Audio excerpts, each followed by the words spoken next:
Indian space research organisation यानी इसरो भले ही दुनिया की सबसे बड़ी स्पेस एजेंसी नहीं है, लेकिन कम बजट और लेट स्टार्ट होने के बाद भी इसरो के रिमार्केबल अचीवमेंट्स ने इंडिया का नाम दुनिया भर में रोशन किया है। भले ही एक साथ एक रॉकेट पर 104 सैटेलाइट भेजकर वर्ल्ड रिकॉर्ड बनाना हो या अपने पहले ही अटेम्प्ट में मार्स के ऑर्बिट में प्रोब भेजना, इसरो ने दुनिया को हमेशा चौंकाया है और खुद को स्पेस एक्सप्लोरेशन की रेस में बनाए रखा है। लेकिन इतनी अचीवमेंट्स के बाद भी जब बात आती है ह्यूमंस को स्पेस में भेजने की, तो इसरो अब तक ये कारनामा नहीं करके दिखा पाया। इस वजह से न जाने कितने ही ऐसे बच्चे हैं जिन्होंने बड़े होकर एस्ट्रोनॉट बनने का सपना देखा था और उसे वो पूरा करने के लिए देश छोड़कर जा चुके हैं। लेकिन अब और इंतजार नहीं, इसरो का अगला मिशन यानी मिशन गगनयान एक क्रूड मिशन होने वाला है, जिसमें पहली बार कोई भारतीय अपने भारतीय स्पेसक्राफ्ट में बैठकर स्पेस में जाएगा। तो आज की वीडियो में डिटेल में जानेंगे कि मिशन गगनयान क्या है और उसके ऑब्जेक्टिव्स क्या होंगे, इसलिए वीडियो को एंड तक जरूर देखें। तो मैं हूं आपका दोस्त और होस्ट युवराज और आपका स्वागत है साइंस ऑफ स्मार्ट में। 3 अप्रैल 1984 सोवियत यूनियन के सोयूज T-11 रॉकेट में बैठकर राकेश शर्मा स्पेस में जाने वाले पहले और अब तक के अकेले भारतीय नागरिक बने। सोयूज T-11 मिशन एक कोलैबोरेटिव मिशन था जिसे सोवियत यूनियन और इसरो ने जॉइंटली पूरा किया। इस मिशन के दौरान Rakesh Sharma salute 7 space station में रुके थे, जो रशिया का एक छोटा सा स्पेस स्टेशन था जो 80s में एग्जिस्ट करता था। इस मिशन के बाद इसरो लगातार खुद के बलबूते पर एक ह्यूमन स्पेस मिशन करने की सोच रहा था और ये सोच खत्म हुई 22 साल बाद यानी 2006 में, जब गगनयान मिशन को प्लान किया गया। 2008 तक इसरो ने इसके डिजाइन भी कंप्लीट कर लिए, लेकिन जब इसरो ने इसे इंडियन गवर्नमेंट के सामने प्रेजेंट किया तो इसे वो प्रॉपर फंडिंग नहीं कर पाए। इसरो ने इस प्रोजेक्ट का बजट करीब 12,400 करोड़ सेट किया था। इंडियन गवर्नमेंट 2012 तक सिर्फ 500 करोड़ की फंडिंग प्रोवाइड कर पाई। इस वजह से इसका अनक्रूड वर्जन जो कि 2013 में लॉन्च होने वाला था, वो 2016 तक पोस्टपोन्ड हो गया। और एक समय ऐसा आया जब कुछ दूसरे बड़े मिशंस जैसे चंद्रयान 2 और मॉम पर काम करने की वजह से इसरो ने इस मिशन को अपनी प्रायोरिटी लिस्ट से भी हटा दिया। लेकिन 15 अगस्त 2018 को हमारे प्रधानमंत्री ने अपने इंडिपेंडेंस डे की स्पीच में इस मिशन को 2022 से पहले कंप्लीट करने का वादा किया, और वो भी अकेले इसरो के अपने बलबूते पर, जिस वजह से इस मिशन को फिर से रिस्टार्ट किया गया। तो चलिए पहले समझते हैं कि गगनयान मिशन है क्या। गगनयान एक क्रूड ऑर्बिटल स्पेसक्राफ्ट है जिसमें बैठकर इंसान स्पेस में जा सकते हैं। इस स्पेसक्राफ्ट को इसरो यानी इंडियन स्पेस रिसर्च ऑर्गेनाइजेशन, हाल यानी हिंदुस्तान एरोनॉटिक लिमिटेड और DRDO यानी डिफेंस रिसर्च डेवलपमेंट ऑर्गेनाइजेशन ने मिलकर बनाया है। गगनयान स्पेसक्राफ्ट के 2 हिस्से हैं, crew module and service module. पहला हिस्सा है क्रू मॉड्यूल। क्रू मॉड्यूल वो हिस्सा है जिसमें बैठकर भारत के एस्ट्रोनॉट स्पेस में जाएंगे और स्पेस फ्लाइट के दौरान जिसमें रहेंगे। इस मॉड्यूल में 3 एस्ट्रोनॉट्स के बैठने की जगह है।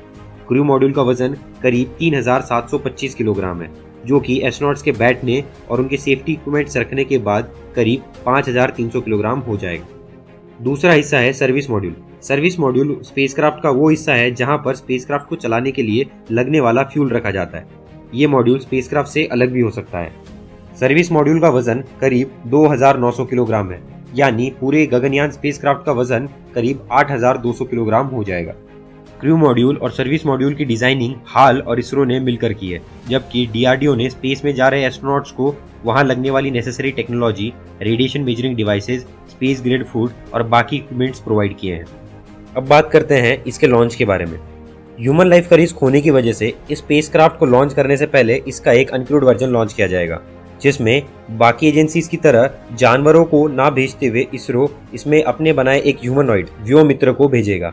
ये व्योमित्र इस मिशन के अनक्रूड वर्जन के साथ क्रूड वर्जन में भी मौजूद रहेगा, जो एस्ट्रोनॉट्स को उनकी रिसर्च में हेल्प करेगा और अगर कुछ मिशन में प्रॉब्लम आती है तो उसकी जानकारी एस्ट्रोनॉट्स को दे देगा। इस स्पेसक्राफ्ट के क्रूड और अनक्रूड दोनों वर्जन को श्रीहरिकोटा के सतीश धवन स्पेसक्राफ्ट से GSLV Mark 3 के एक मॉडिफाइड रॉकेट से लॉन्च किया जाएगा। ये रॉकेट इस स्पेसक्राफ्ट को अर्थ के सरफेस से करीब 400 किलोमीटर ऊपर ले जाकर छोड़ देगा, जहां ये स्पेसक्राफ्ट 7 दिन तक अर्थ को ऑर्बिट करेगा, जिसके बाद ये अपने सर्विस मॉड्यूल और सोलर पैनल्स को डिटैच करके सरफेस की तरफ लैंडिंग के लिए बढ़ेगा।